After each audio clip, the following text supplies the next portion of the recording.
Por favor, vaya conmigo a Tito capítulo 2.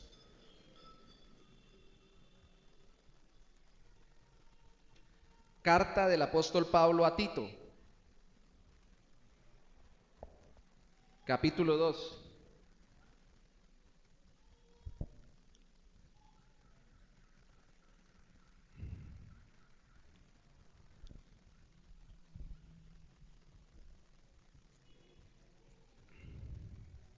Vamos a leer inicialmente el primer y el último versículo.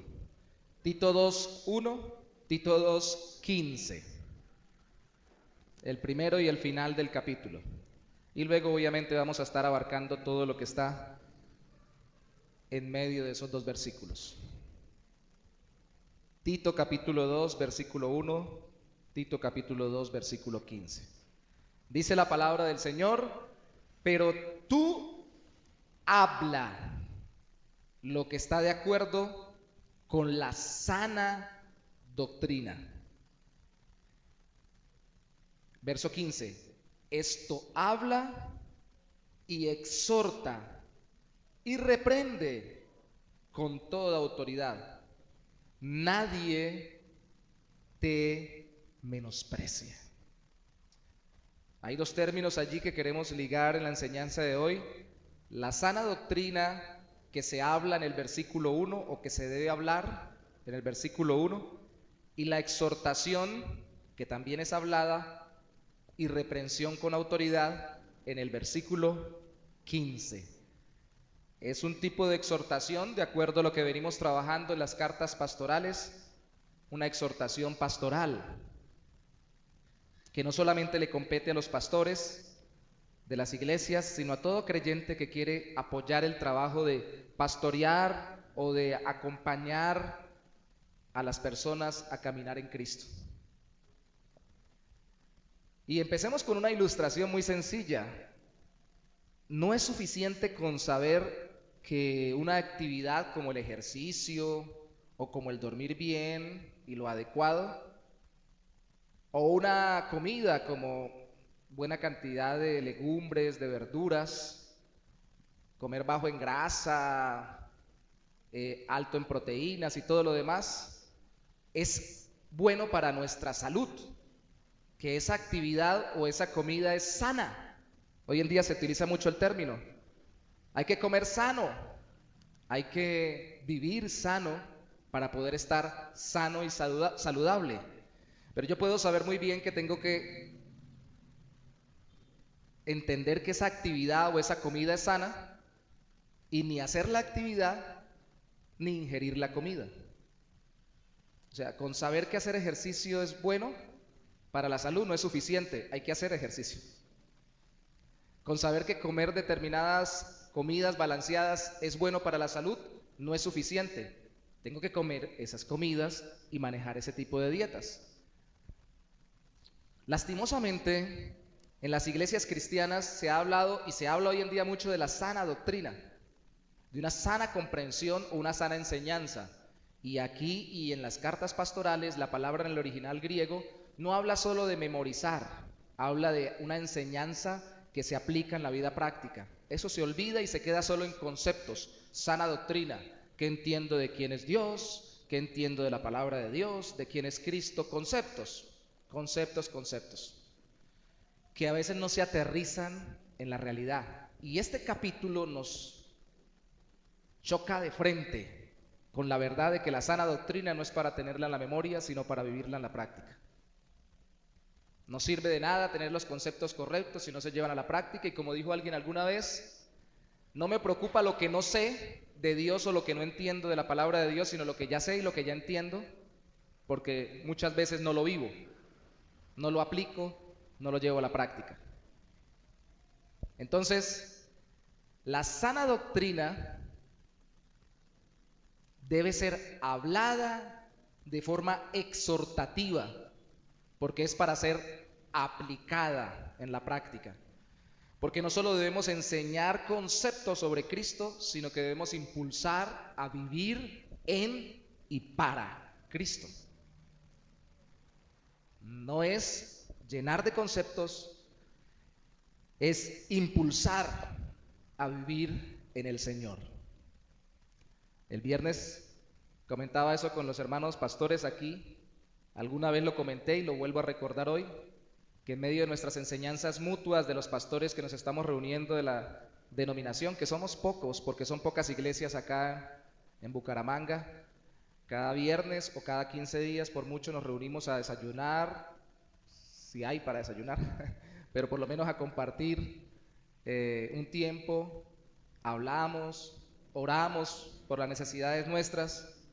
No vamos a planificar nada estratégico, solo pastorearnos mutuamente.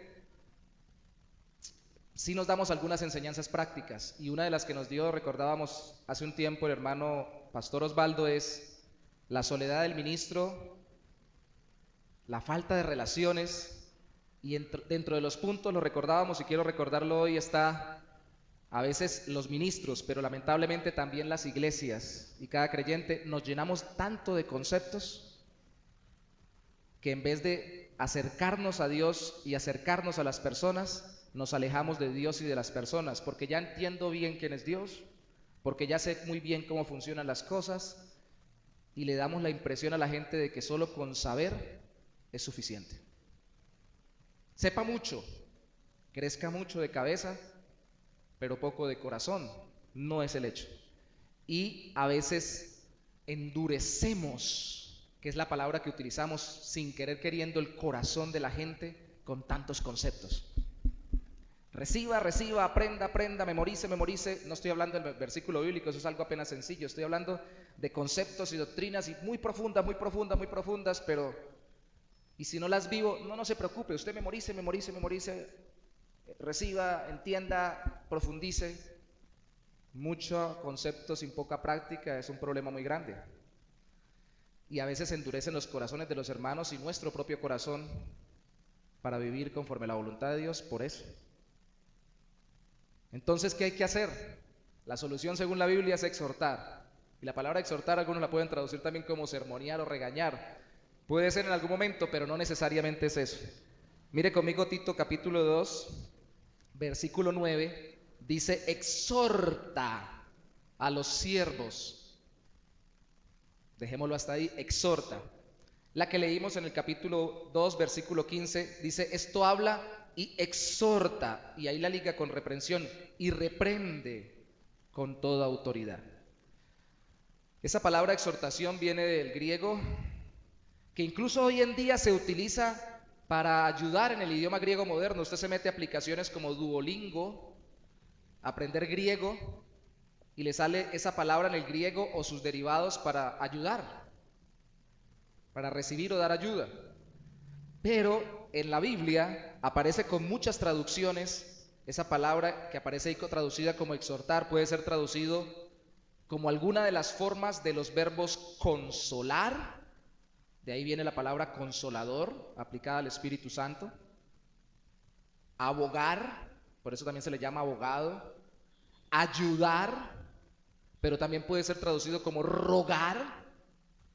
Animar, amonestar, que se parece mucho a regañar o reprender, y alentar. Todas esas formas de traducción van de acuerdo al texto y a lo que se está diciendo en ese momento con esa palabra. Pero todas tienen una palabra que habla de que eso que se hace estando al lado o estando cerca de la persona. Es una palabra en el griego que quiere decir hablar al lado, hablar cerca, estar ahí pendiente. De tal forma de que cuando se exhorta realmente no es ser un regañón que cuando ve la oportunidad regaña y ya. No, se trata de ser una persona que se interesa por otra, que es lo que hace el Espíritu Santo de Dios en nuestras vidas, y continuamente, si hay que llamar, llama, si hay que hablar, habla, si hay que amonestar, amonesta, si hay que animar, anima, si hay que alentar, alienta, si hay que rogar, ruega, para que la persona viva conforme a la voluntad del Señor. Eso es exhortar. ¿Cómo le va exhortando a usted? A los pastores nos toca exhortar, y digo nos toca en el buen sentido de la palabra, porque es no solo un deber, sino una necesidad de nuestro corazón en medio de la necesidad de la iglesia. Pero a veces nos cuesta hacerlo porque realmente tiene muchos matices y necesita que usted esté al lado de las personas, pendiente de ellas, y en el momento adecuado les hable de cerca como alguien que los acompaña en su dolor, en sus luchas, en sus pruebas, en sus retos de la vida diaria, como lo veremos en este texto. Veamos simplemente 3 cosas sobre cómo dice Pablo a Tito que debe exhortar con la sana doctrina. Lo primero es conversando, porque habla de hablar, conversando con cada persona en su contexto particular. Lo segundo es consolidando en cada persona valores o principios y prácticas en Cristo. Y lo tercero es cimentando o fundamentando la vida ética de la persona en la obra salvadora de Cristo. Conversando, consolidando, cimentando. Empecemos con conversando y vamos a abordar todo el capítulo en 3 o 4 partes, incluso el capítulo 3 también en el versículo 1, para hablar que cada uno está en un contexto particular. Tito capítulo 2, versículo 2, habla que los ancianos sean sobrios, serios, prudentes, sanos en la fe y en el amor, en la paciencia. Pero en el versículo 3 habla de las ancianas asimismo. Solo veamos el principio. Ancianos, ancianas, de acuerdo a su estado de madurez o su edad. Ese es el contexto particular que están viviendo. Pero también habla en el versículo 4 a las mujeres jóvenes. Y en el versículo 6 exhorta a sí mismo, ahí aparece de nuevo la palabra exhortación, a los jóvenes. El contexto del anciano, de la anciana, no es el mismo que del joven o el de la joven, aunque vivan en el mismo mundo y hasta estén en la misma casa, porque tienen elementos de su personalidad, de su etapa de madurez, de su desarrollo psicológico, emocional, de sus amistades, de sus conexiones relacionales, de su mundo, de su factor económico, de su perspectiva de vida, muy diferente. Eso es de acuerdo a su edad o su madurez. Pero mire el versículo 6. Coloqué mal aquí el verso. Entonces es el versículo 9. También aparece la palabra exhorta. Exhorta a los siervos a que se sujeten a sus amos.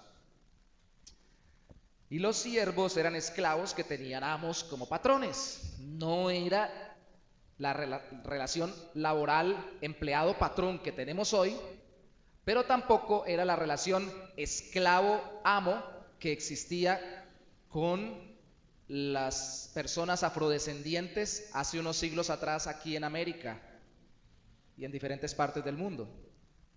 De nuevo, esa esclavitud no era se cree históricamente, tan férrea, denigrando incluso el sentido de lo que es una persona, y si es persona como lo fue la de los afrodescendientes o las negritudes, pero tampoco era tan flexible como una relación laboral, aunque hoy en día mucha gente dice que cuando tiene un empleo son esclavos del patrón, pero es mucho más metafóricamente porque puede renunciar, ¿sí? Por lo menos puede hacer eso en nuestro contexto. Pero no es lo mismo hablarle al empleado que hablarle al patrón. En esa época no es lo mismo hablarle al siervo o al esclavo que hablarle al amo. Tenemos que ver los contextos particulares de cómo están viviendo y cuáles son los factores de su propia vida en cada individuo para exhortarlos, aunque sea la misma verdad bíblica y el mismo Dios y el mismo Salvador Jesucristo. Y mire conmigo por favor el capítulo 2, versículo 15, que es la tercera o cuarta vez que lo leemos. Dice, exhorta. Esto habla y exhorta y reprende con toda autoridad, nadie te menosprecie. Y pasa el capítulo 3, verso 1, y dice, recuérdales, esas divisiones de capítulos se las pusieron después, no estaban.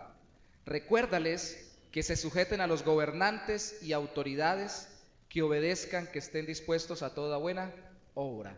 Un estado o una posición social o civil. ¿Quién es usted? ¿Usted es un gobernante o usted es un gobernado en esta sociedad en la que vivimos. No es lo mismo en las situaciones particulares, aunque sean igualmente seres humanos y Dios sea el mismo y Cristo sea el mismo.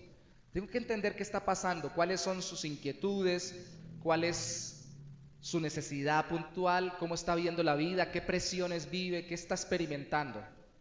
Y esto es muy importante, hermanos, porque cuando uno va a exhortar y resulta que uno pertenece a uno de esos grupos particulares, entonces uno a veces se toma la libertad incluso de tomar casi que venganza. Y si yo soy un empleado hablándole a mi patrón, lo voy a exhortar para que deje de ser mal patrón. Claro, porque usted es empleado. Pero si fuera el patrón diría, voy a exhortar a los empleados en el nombre del Señor para que dejen de ser malos empleados. Tengo que ponerme en el lugar de la persona cuando hablamos de conversar con esa persona en el contexto particular, como si yo estuviera bajo sus responsabilidades, yo tuviera sus necesidades, yo viviera sus circunstancias, yo tuviera sus situaciones. Y eso significa más que simplemente hablarle para regañarlo, eso significa ponerme en el sitio de lo que está viviendo él, en el puesto de esa persona. Así conversamos con las personas, pensando en cómo viven lo que están viviendo. No es lo mismo que un papá diga, un hijo te diga, papá, te voy a exhortar, simplemente queriendo sacar a la luz todas las cosas que ve falencias en su papá porque él es el hijo, sino decir, ¿y si yo fuera el papá? ¿Y si yo tuviera esas tensiones, esos problemas, esas dificultades? Cuando Pablo hace esta división, no la hace simplemente por metodología. Creo muy firmemente yo que por inspiración del Espíritu Santo es para que nos demos cuenta que hay diferentes circunstancias que tenemos que tener en cuenta en cada vida y en cada corazón. La pregunta es, cuando usted exhorta o quiere animar a alguien a vivir en Cristo, ¿tiene en cuenta lo que vive en particular? ¿Sus cargas, sus luchas? O usted dice, no, si la mujer que yo tengo es buenísima. La mujer dice, no, el marido que yo tengo es buenísimo. No sé por qué usted se queja tanto. Sí, pero es la mujer suya, el marido suyo. No es ni la mujer ni el marido de la otra persona la que está exhortando. Pero ¿por qué se queja tanto si a mí en el trabajo me ve muy bien? Sí, su trabajo. Pero ¿y el de la persona? Las circunstancias que está viviendo. Y puede que sea incluso más suave el trabajo de ella, la relación matrimonial de esa persona, los hijos de esa persona, las circunstancias sociales. Pero ojo, ¿cómo es esa persona y cómo asimila eso? Tal vez viviendo exactamente lo mismo que usted, que no es exactamente lo mismo, lo asimila de forma diferente porque tiene una personalidad distinta. Y Dios trabaja en su personalidad individual. Tiene que ver mucho con compasión, ¿cierto? Con empatía, que se llama hoy en día. Y apenas estamos empezando la predicación. Queremos abordar así, no quiero ir simplemente por orden del texto, sino quiero sacar primero el hecho de que tenemos que, como inicia diciendo el texto, hablar. Porque tenemos la idea de que es solo regañar. Ay, ya lo van a regañar a uno, lo van a sermonear y se paró el pastor ahí a hablar y le va a decir una cuanta cantidad de cosas a uno. No, la idea es que incluso cuando sea una predicación en la que no conteste la gente, pero más aún cuando vaya a su casa, cuando ustedes también tengan la oportunidad de ir al hogar, al lugar de trabajo de alguien, sentarse en un lugar neutro, hablar sobre su vida, su situación, usted piense en su situación particular y hable. Y conversar no solo es hablar yo, es escuchar al otro. Y entonces para exhortar, una primera muy buena aplicación sería aprender a escuchar, poner mucha atención para poder entender la situación particular. Lo segundo es consolidando en cada persona valores y prácticas en Cristo.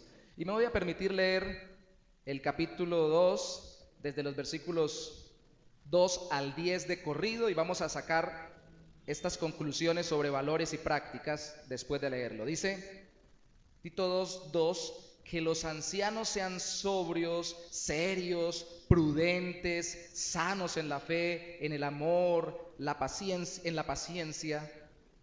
Las ancianas asimismo sean reverentes en su porte, no calumniadoras, no esclavas del vino, maestras del bien, que enseñen a las mujeres jóvenes a amar a sus maridos y a sus hijos, a ser prudentes, castas, cuidadosas de su casa, buenas, sujetas a sus maridos, para que la palabra de Dios no sea blasfemada. Exhorta asimismo a los jóvenes a que sean prudentes, presentándote tú en todo como ejemplo de buenas obras, en la enseñanza mostrando, le dice Pablo a Tito, que también era joven, integridad, seriedad, palabra sana, irreprochable, de modo que el adversario se avergüence y no tenga nada malo que decir de vosotros. Exhorta a los siervos a que se sujeten a sus amos, que agraden en todo, que no sean respondones, no defraudando, sino mostrándose fieles en todo, para que en todo adornen la doctrina de nuestro Dios Salvador, porque la gracia de Dios se ha manifestado para salvación. Ya me pasé hasta el 11, era hasta el 10. Solo hasta allí,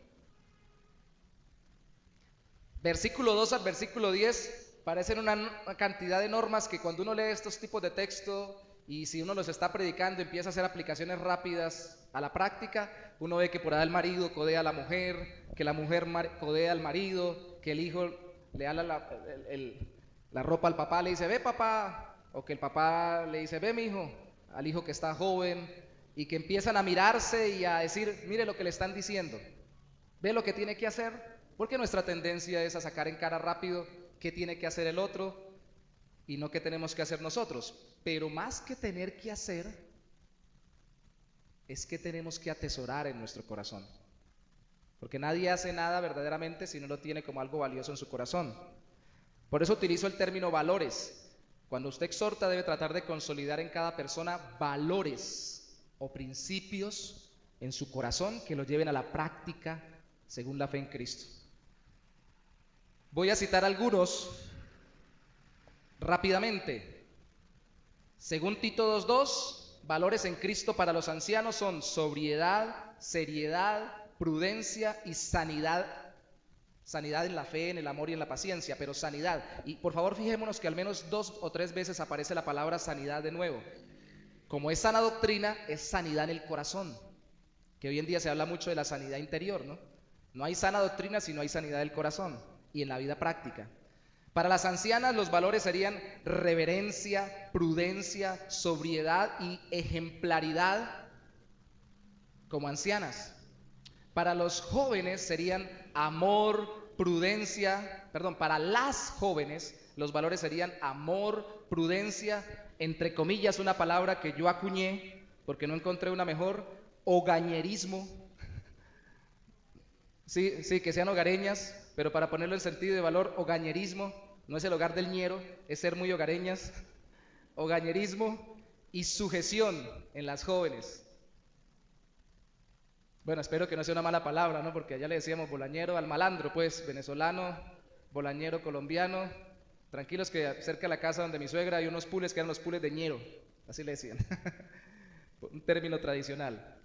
En los jóvenes, de acuerdo a Tito 2:4 al 5, prudencia, sanidad otra vez. Mire, sanidad se habló allá a los hombres ancianos y se le habla aquí a los hombres jóvenes. Por favor, los hombres estemos muy pendientes de eso. Sanidad de palabra y de obra en los jóvenes.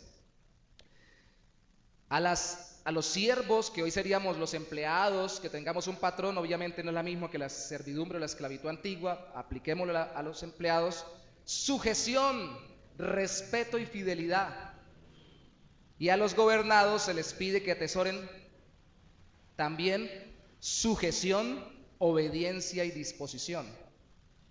Y ya terminamos el sermón. No, porque no se trata una vez más ni de dar una lista de cosas prácticas para hacer, ni de simplemente dar valores para atesorar en el corazón. Hay que saber cómo aplicarlos y ojo con esto, que así terminamos hoy en el tercer punto. Estamos en el segundo, terminamos diciendo por qué aplicarlo. Porque hacer algo, con algo en el corazón es muy importante, pero si no entendemos por qué atesoramos eso en el corazón, rápidamente se pierde en el camino. Si ustedes estuvieron pendientes conmigo, se repiten términos en todos, no solo sanidad. En la mayoría se repiten sobriedad, se repiten prudencia, en 2 específicamente, o en 3 también se repite sujeción, como los más comunes. ¿Por qué creen que es lo más común que Dios pide a través del apóstol Pablo que atesoren los hermanos de las iglesias, en este caso la iglesia de Creta, donde estaba Tito, en nuestro caso nosotros como creyentes de Cristo en la iglesia, el buen pastor. ¿Por qué no solamente cuando estamos en culto, sino cuando estamos allá trabajando como empleados, cuando estamos allá liderando como personas maduras en nuestros hogares, o trabajando y viviendo y comenzando una relación familiar de pareja, de paternidad como jóvenes? ¿Por qué se nos pide constantemente sobriedad, prudencia, sujeción, ligado a la sanidad del corazón? Porque por lo general es lo que más olvidamos. Porque como estamos en este mundo que nos está enseñando a darle rienda suelta a nuestro corazón, entonces no somos sobrios o prudentes. Y por lo general, como estamos en un mundo que nos dice que seamos libres de toda clase de opresión, entonces dejamos que nuestro corazón se infiltre la semilla de la rebeldía, del ser respondones, como dice en un texto bíblico. Eso no solamente es para los esclavos o empleados, también pasa con los hijos, pasa con los hermanos de la iglesia, pasa en las mejores familias, pasa. Usted le dice, hermano, tal cosa, ¿qué? No, hermano, yo le iba a decir algo. ¡Ah! Apenas lo toca, usted ya está volteando. O nos tocan y ya estamos volteando. Somos muy dados porque el mundo nos enseña eso. Si nos dejamos sin la guía del Espíritu Santo, sin la comunión con Dios y sin la exhortación de otros hermanos a nuestra deriva, somos muy dados a terminar siendo rebeldes, imprudentes y desmedidos en nuestra vida. Y si me llevo al que sea por delante, no importa. Lamentablemente eso, siendo liderados y liderando, siendo jóvenes y siendo ancianos, siendo hombres y siendo mujeres, en cada situación particular que hablamos, estamos tentados a eso, y por eso el Señor nos llama a que eso lo guardemos en el corazón como valores antes de simplemente ir a aplicarlo en la práctica, pero como valores en Cristo. De hecho, por eso resalté, por ejemplo, hoy en día el hogañerismo o el ser hogareñas en el caso de las mujeres, porque listo, hermanos, estamos en otro contexto. Tranquilas, hermanas, que ya le hablamos a los varones. Estamos en otro contexto donde hoy en día la mujer trabaja, el hombre trabaja, que todo lo demás, pero ya se ha desenfocado tanto el rol que Dios le dio a la mujer y con el cual lo capacitó para su gloria y para el bien de ella misma y de la humanidad, que ya las mujeres no solo no se quieren casar, si se casan no quieren tener hijos, y si tienen hijos no quieren criarlos, que los críe otro. Y si otra persona puede atender a mi marido, que lo atienda, y si puedo estar lejos de la casa todo el tiempo, lo estoy. Y la Biblia en general, aplicándolo a nuestra situación particular, en nuestro contexto de hoy en día, muestra que la mujer tiene una especial capacidad de Dios para alimentar el hogar con la ternura, la afabilidad, la amabilidad, la gracia que solamente viene del Señor para ser tierna en su hogar y mantener esas conexiones. Y obviamente los hombres, cuando están liderando, por eso les dice que sean sanos en amor, paciencia y prudencia. En Tito 2 a los ancianos y a los muchachos también sean sanos en su palabra y en su obrar, sean ejemplares. ¿Por qué? Porque los hombres muchas veces simplemente lideramos autocráticamente, impositivamente, déspotamente, hasta violentamente, porque sencillamente somos los que tenemos la voz más gruesa, los músculos más fuertes. Bueno, algunos somos de músculos delgaditos como yo, pero parece que con las capacidades que Dios nos ha dado todavía alcanzamos a tener un poquito más de fuerza, y por eso se nos olvida que tiene que ser sanos, como dice 2:2, en amor, paciencia y fe. ¿Qué está queriendo aquí decir el Señor? Está queriendo decir, miren lo que hace el mundo en sus corazones, y llenen sus corazones en Cristo de aquello que puede usarlos de una forma distinta como el mundo quiere manipularlos o usarlos. Y a veces lo metemos disfrazado de cristianismo, los valores del mundo en nuestra iglesia y en nuestras vidas. Eso en la práctica, ¿qué quiere decir? ¿Eso cómo se ve en la práctica? Bueno, en la práctica voy a decirlo rápidamente también, de acuerdo a Tito 2 al 10, incluso a Tito 3, 1 y 2, Los ancianos deben amar y ser pacientes. O sea, lideren con paciencia. Las ancianas deben portarse bien y enseñar a las jóvenes. Que esa desconexión también existe, ¿no? Yo ya viví mi vida, allá que miren las muchachitas cómo viven.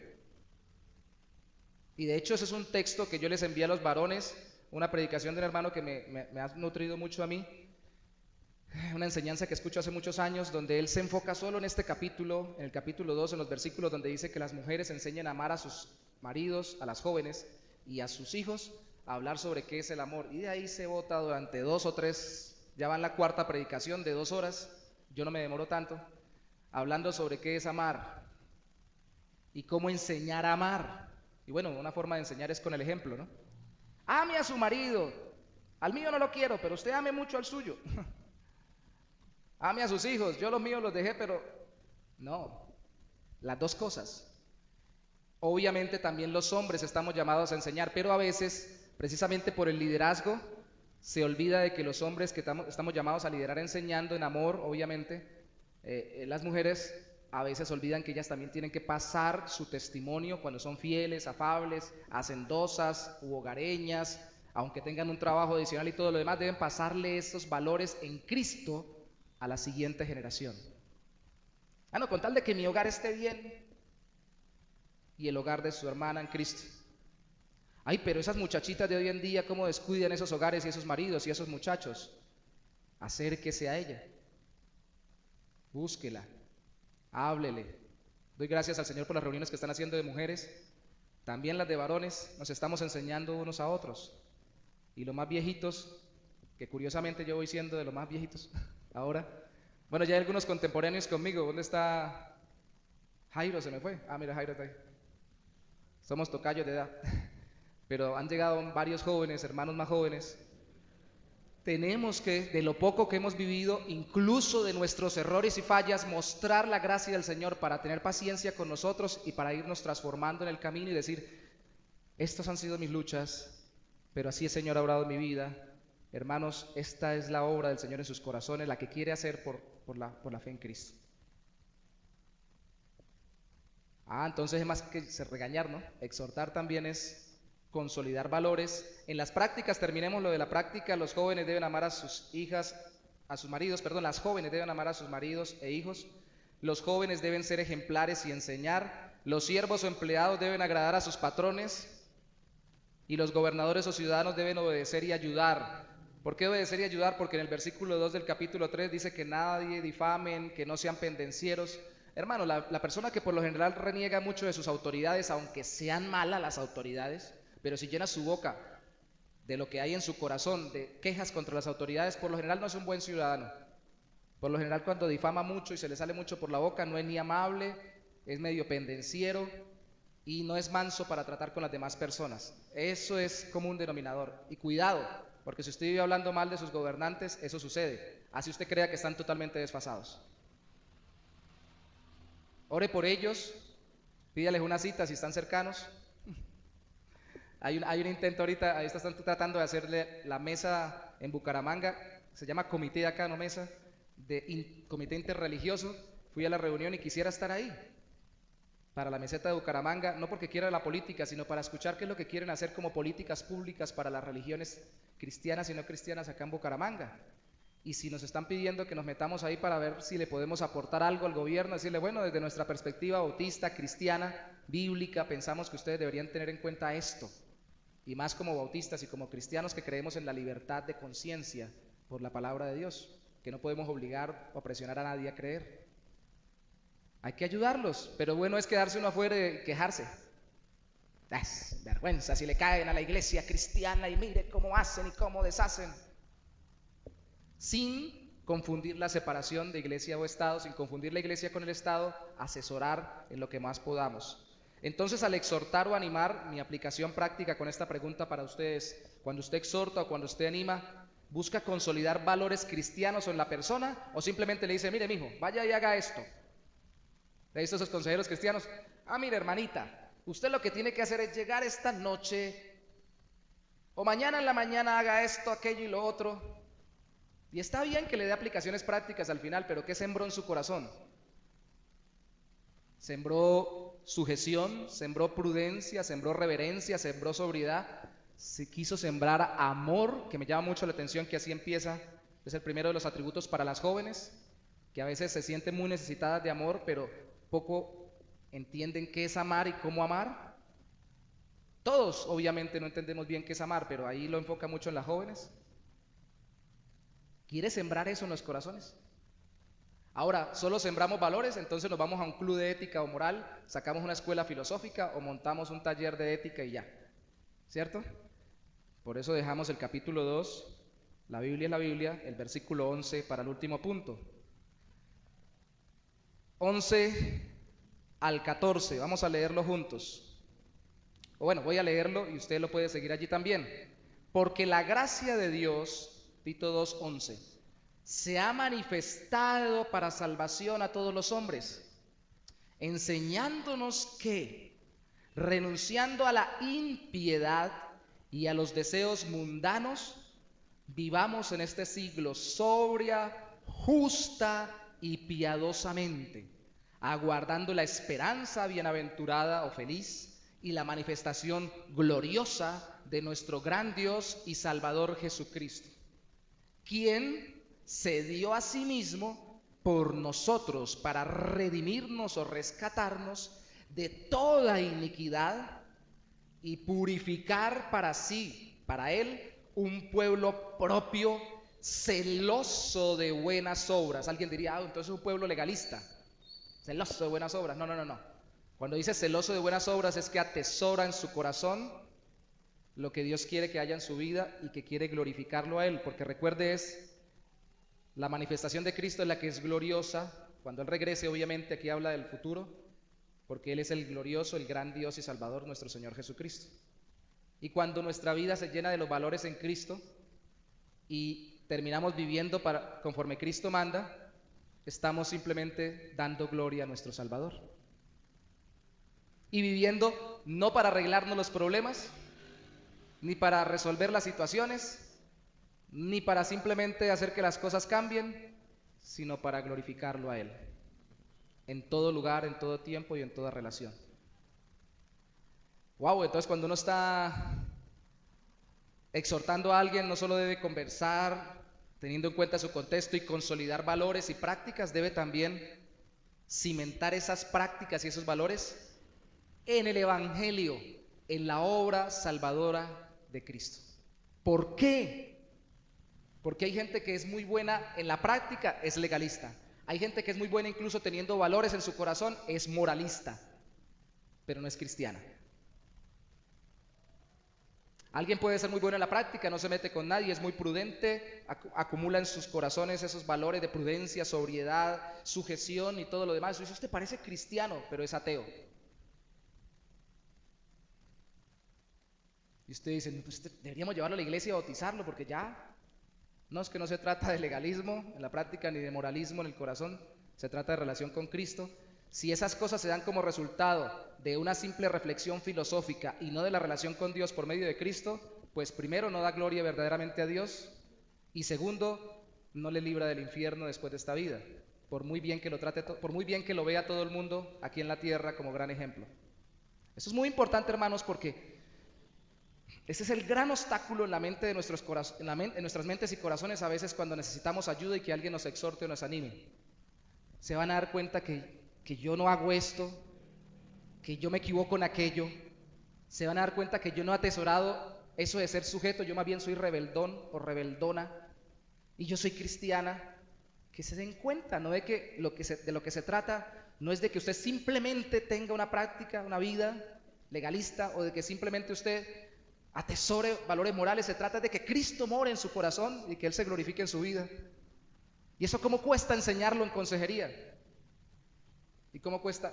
¿Cuánto cuesta? Cuesta caminar con las personas.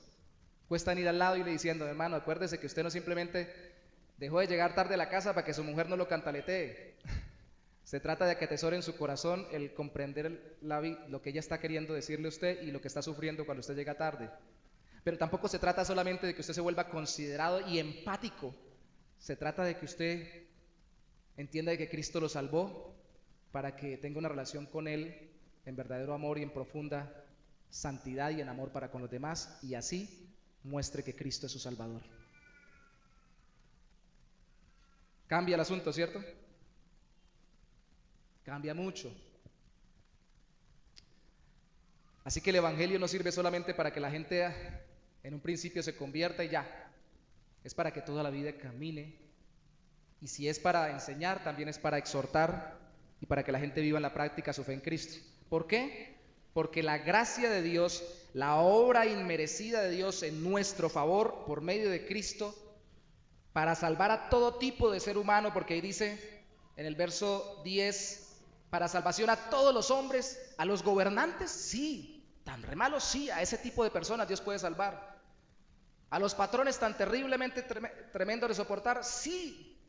Lo veíamos hoy los invito a las clases a las 9 de la mañana en sabiduría relacional, aplicando cómo lidiar con un patrón respondón, el principio del GPS. Los que quieran saber cuál es el principio del GPS, vengan los domingos a las 9 de la mañana.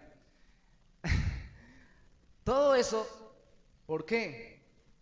Porque sencillamente la gracia lo que hace en nuestras vidas no solamente es que, aunque yo fuera anciano o joven, hombre o mujer, patrón o empleado, esclavo o amo, lo que fuera, salvarme en Cristo y darme un tiquete para el cielo, lo que hace es obrar en mi vida dentro de mi contexto y capacitarme, enseñándome a vivir piadosamente, enseñándome.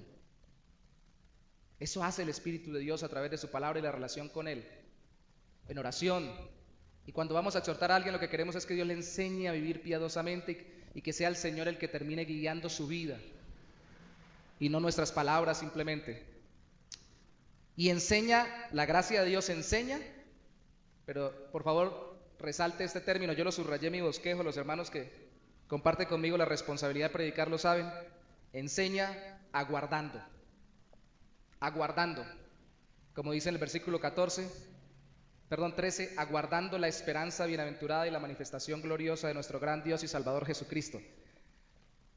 Hermanos, el Señor nos enseña a vivir piadosamente ahora mientras Cristo todavía no ha venido, mientras todavía ni usted ni los que están alrededor suyo son cuerpos gloriosos, ni son santos perfeccionados en gloria, incluso si son los mejores creyentes. Y uno dice, pero es que Él no cambia. El Espíritu de Dios, por su gracia, le capacita para enseñarle a lidiar con Él, aguardando. Espere a que cambie o espere hasta que Cristo venga. Una de dos. Tranquilo, no se preocupe. Apenas unos cuantos años, ¿cierto? A ser pacientes. Esto significa entender que ninguno es obra terminada hoy en día.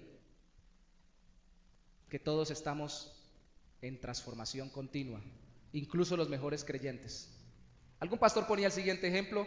Él decía que él vive en un edificio de apartamentos y dice, yo no sé qué pasa con el vecino de al lado, qué manía tiene, si es que es ingeniero, perdón por los ingenieros civiles, o qué manía tiene que todos los meses, o no todos los meses, cada determinado número de meses y por lo general todos los años remodela su apartamento.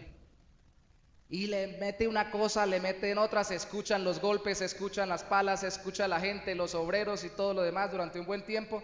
Y uno ahí en el apartamento de al lado escuche todo y esos golpes y ese ruido. Pues vivimos continuamente, decía él, y creo yo también, por la palabra de Dios, al lado de apartamentos en remodelación. Todas las vidas están siendo transformadas por el Señor y van a hacer ruido y a veces nos va a chispotear algo de cemento, a veces nos va a hacer mucha molestia la bulla mientras Dios va trabajando con la vida de la persona y a veces hasta nos van a alcanzar a caer materiales y hay que llevar casco porque de pronto nos descalabran. Todos vivimos en remodelación o en transformación. Así que, paciencia. Estamos aguardando que Cristo venga. O usted y yo hemos olvidado que mientras Cristo no haya venido, todavía hay gente que está muy lejos de ser como Cristo a la perfección, aunque incluso sean muy maduros, entre más pasa el tiempo, más parecidos a Cristo. Y que hasta el más maduro, la más madura, se le nota la remodelación y se le ve que lo están restaurando. Cuando usted lo mira bien, se le alcanza a ver por dónde le están dando cincel. Y dice, uy, ¿qué pasó aquí? y a veces nos incomoda. Pues cuando vamos a exhortar, debemos saber que la gracia de Dios no solo es para que digamos algo, sino para que acompañemos a la persona exhortándola con paciencia, mientras el Espíritu de Dios le enseña por la fe en Cristo a aguardar que Cristo venga, porque Cristo no vino solamente a darle un tiquete para el cielo, sino para, como dice allí, para rescatarnos y purificarnos. Redimir o redención era un vocablo que en la antigüedad se utilizaba para rescatar o pagar el precio en rescate por un esclavo. Cristo pagó con su propia vida, su propia sangre para rescatarnos de la maldad y del pecado. Somos sacados como tizones en medio del fuego y nos está ahora purificando en lo que le llamamos proceso de santificación. La gracia de Dios está haciendo eso con todos los creyentes, incluso los más fieles al Señor. Lo está haciendo con usted, si he creído en Cristo, lo está haciendo conmigo. Espero que esta iglesia no se llene nunca, y oro al Señor eso, no se llene nunca, no de personas, sino de personas que crean que Cristo solo les da un tiquete al cielo y que no los transforma aquí en la tierra. No queremos personas, o sí queremos a las personas, pero no queremos que las personas que caminan con el Señor, supuestamente, crean que solo es llenarse de conceptos, como lo dije en un principio, pensar que tienen un tiquete para el cielo, y aquí mientras tanto, nada de purificación, nada de limpieza, nada de transformación, porque el que va para el cielo se le nota. Cada día refleja más al Cristo que vendrá en su manifestación gloriosa como nuestro gran Dios y Salvador. Y si voy a exhortar a alguien, tengo que tener paciencia porque todos estamos en ese proceso. Es para limpiarnos. Y por eso cuando aconsejemos a alguien, por favor, recordemos eso.